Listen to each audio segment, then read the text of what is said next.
What is going on, guys? In today's video I will show you the top 5 best builds in Monster Hunter Wilds. So in this guide I will give you a quick overview of each setup, then I will explain what skills and upgrades should you focus on. Then as well we'll see what is the best gear and how to get it. And then finally we will go over the jewels, talismans, your skill rotations and even different stages of progression, so you would be able to get the highest damage possible and much more. If you are looking for any of these builds on the website for their stats and more specifics, then click my link description or the pinned comment.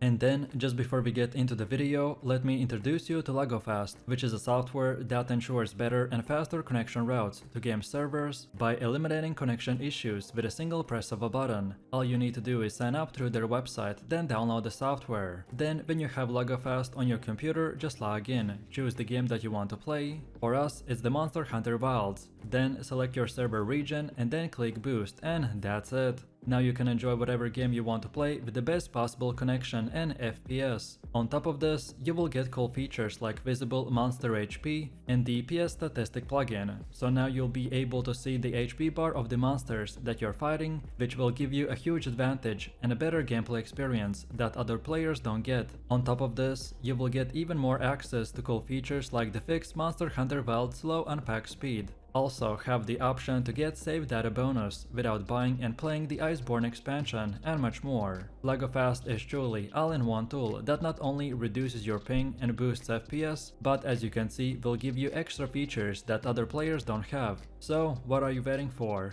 Click the link in the description to check them out and use my code K30 for 30% off. Don't miss this opportunity to make your gaming lag free and enjoy the 24-hour free trial just for you.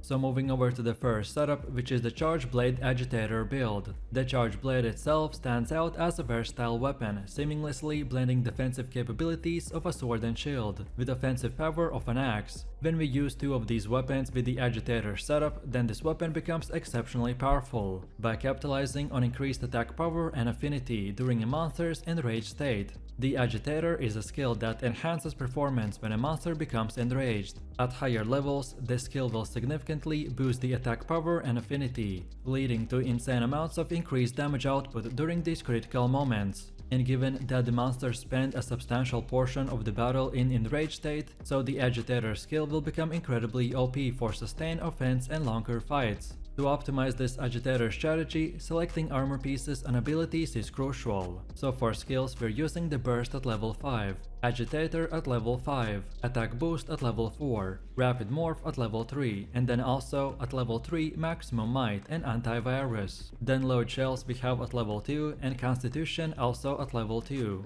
And for the skills we have all of them at level 1, and they are the Handicraft, Adaptability, Gore Magalis Tyranny and Flinch Free. Next up we have equipment, and for our first Charge Blade we're using the Chrono gear with the reinforcements like the attack, sharpness, affinity boost and attack boost. While for decorations we got the Magazine Attack Javel, Quick Switch Handicraft Javel and Attack Javel 3. And then for our second Charge Blade we're using the Layden's Craft with decorations such as the Expert Javel 3, Magazine Javel 2 and Expert Javel. Next we have our gear pieces, and on the head we're using the G Ebony Helm with the Mighty Javel. Then on chest we got the Blanco Mail with the Mighty Javel. Then for arms we got the Dahad Sharp Braces. For waist we have the Gore Coil with the Challenger Javel and the Mighty Javel. For legs we have the Gore Greaves with the Chain Javel and two Saint Javels. And for talisman we got the Chain Charm too, while on the mantle we have the Corrupted Mantle. And now finally let's take a look at the gameplay. So we want to initiate combat by using the Charge Blades in the Sword and Shield mode,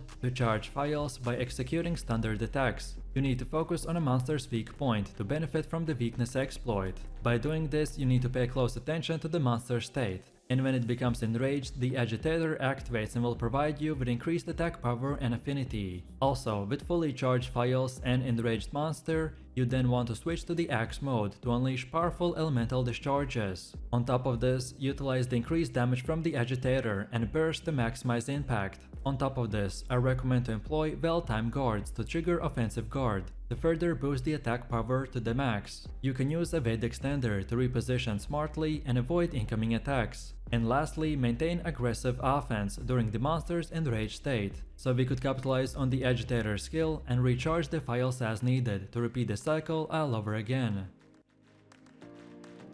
Then for the second setup, we got the Greatsword full crit build. For our combo, we are using the Greatsword with a sword and shield. The Greatsword is known for its massive damage potential, delivering powerful charged attacks and capable of staggering or toppling monsters in few seconds. However, its considerable size results in a slower movement and attack speed, requiring us to anticipate monster behaviors and position ourselves strategically to maximize damage output, while on the other hand, the sword and shield combination will offer a balance of offense and defense, characterized by rapid attack speed, high quality, and the unique ability to use items without seating the weapon. This versatility allows us to adapt quickly to various combat scenarios, making it an excellent complement to the Greatsword's more deliberate playstyle. Integrating the Greatsword as the primary weapon and the sword and shield as the secondary will give us the playstyle to switch between high damage, slow attacks and swift precise strikes, and focusing on a crit build will enhance effectiveness of both of these weapons by increasing the likelihood of landing a critical hit.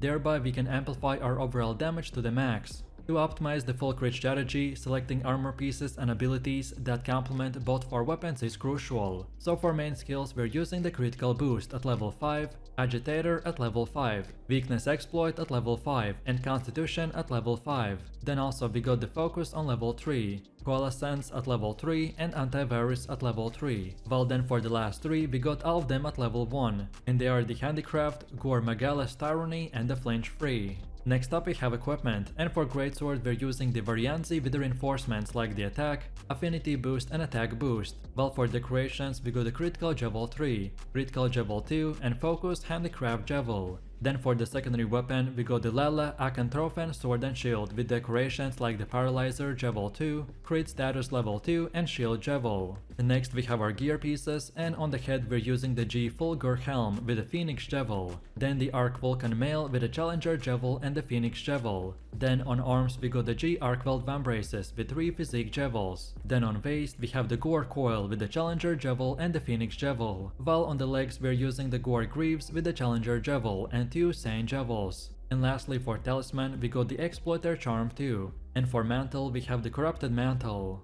And now finally, let's quickly take a look at the gameplay. We always want to begin the encounters by utilizing the Greatsword's charge attacks to deal substantial damage, and focusing on the monster weak points to capitalize on the increased affinity from the weakness exploit. When the monster becomes more aggressive, or if you need to reposition quickly, then switch to the sword and shield. This allows for continued pressure with the rapid attacks and provides the flexibility to use items or block incoming attacks effectively. Both of our weapons will benefit from maintaining high sharpness levels to maximize damage and reduce the chance of attack bouncing from the monster parts. So I recommend to equip skills like the handicraft to extend sharpness, or carry whetstones for on-to-go sharpening. We can also utilize the agitator skill by taking advantage of the moments when monsters are enraged, because your increased attack power and affinity during these periods can lead to significant damage bursts. And finally, your ability to switch between the Greatsword and sword and shield allows you to adapt to various combat situations. So use Greatsword for deliberate high damage openings and sword and shield for sustained damage, defense and item utility. And now for the last and final setup, we got the Elemental Charge Blade build. An effective combination is the Elemental Charge Blade as the primary weapon with the Hunting Horn as the secondary. This setup balances offensive power with supportive buffs, enabling us to deal substantial damage while enhancing our own and team's performance. Focusing on elemental build will involve selecting a charge blade that complements the target's monster weaknesses, thereby maximizing damage output. And when paired as a secondary weapon, the Hunting Horn will provide a range of melodies that can buff everyone. These buffs can enhance attack power, defense, elemental resistances, and more, and offer big advantages during fights. The Hunting Horn's ability to improve status effects and provide healing make it a valuable support tool, so you can easily switch between support and DPS at any time. To optimize this elemental strategy, selecting armor pieces and abilities is crucial. So for skills we're using level 5 burst and level 5 weakness exploit. Then we have level 3 critical boost, level 3 fire attack,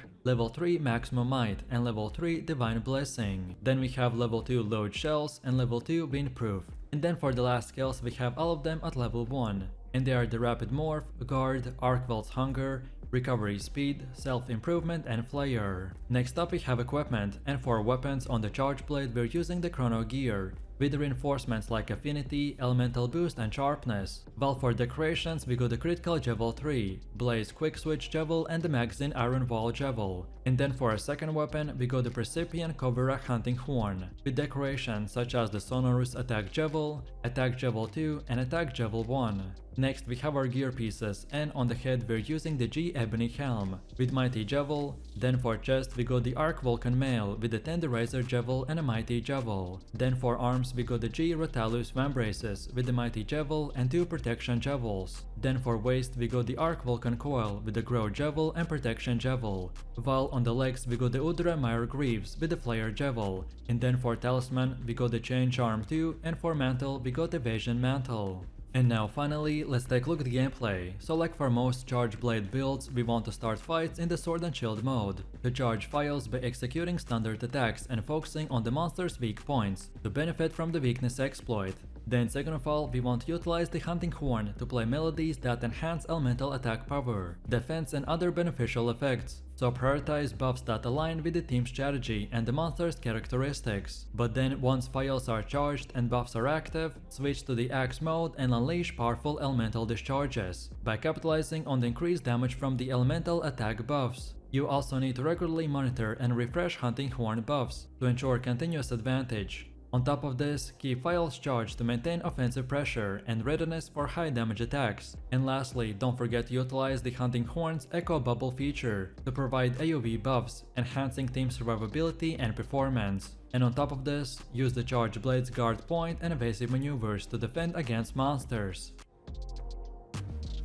And now for the last and final setup, we are using the Undead Greatsword build. So for our combo we got the Greatsword with the Hunting Horn, and both together they have an exceptional performance. The Greatsword itself has a high raw damage output, delivering powerful charge attacks capable of staggering or toppling monsters. Although its considerable size results in a slower movement and attack speed, it will require us to anticipate monster behaviors and position ourselves strategically to maximize damage output. But then on the other hand, the Hunting Horn will serve as both a melee weapon and a support tool, allowing us to perform melodies that grant various buffs to us and allies. These buffs can enhance attack power, defense, elemental resistances, and even provide healing over time, making the Hunting Horn a versatile asset in any fight. Pairing the Greatsword with the Hunting Horn is also more commonly known as an immortal build that is focused on maximizing damage while maintaining continuous health, regeneration, and defensive boosts. This combination will ensure that everyone in your party can withstand a prolonged engagement without the constant need for healing items.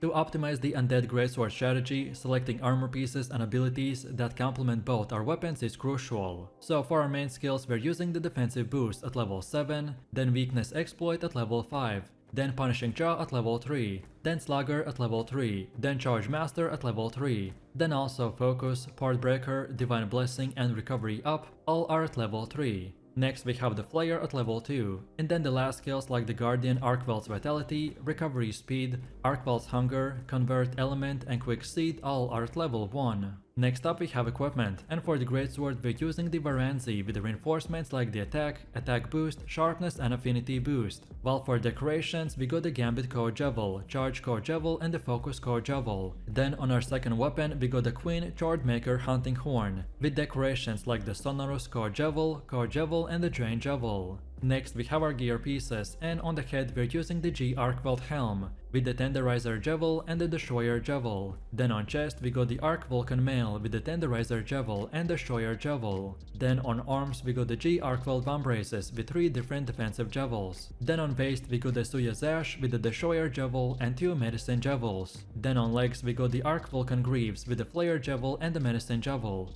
And lastly for talisman we got the Defensive Charm 4, while on the mantle we got the Mending Mantle. And now finally, let's take a look at the gameplay. We always want to initiate encounters by utilizing the Greatsword's charged attacks to deal substantial damage and focusing on the monster's weak points to capitalize on the increased affinity from the skills like the weakness exploit. When a monster becomes more aggressive, or if you need to reposition quickly, then you want to switch to a Hunting Horn. You can perform melodies that grant health regeneration, defensive boosts and elemental resistances. These buffs will persist even after switching back to a Greatsword, so we will ensure continuous benefit. sets. You also want to regularly refresh Hunting Horn melodies to ensure continuous buff uptime. The health regeneration and defensive boosts are crucial for our build sustainability. You also want to monitor the monster's behavior to take the advantage of the agitator skill when the monster is enraged. Additionally, you can use the charge attack strategically, leveraging the focus skill to reduce charge times and inflict wounds more rapidly. And given the aggressive nature of this build, managing stamina is vital, so equip items or consume consumables that help in stamina recovery to maintain relentless pressure on the monster.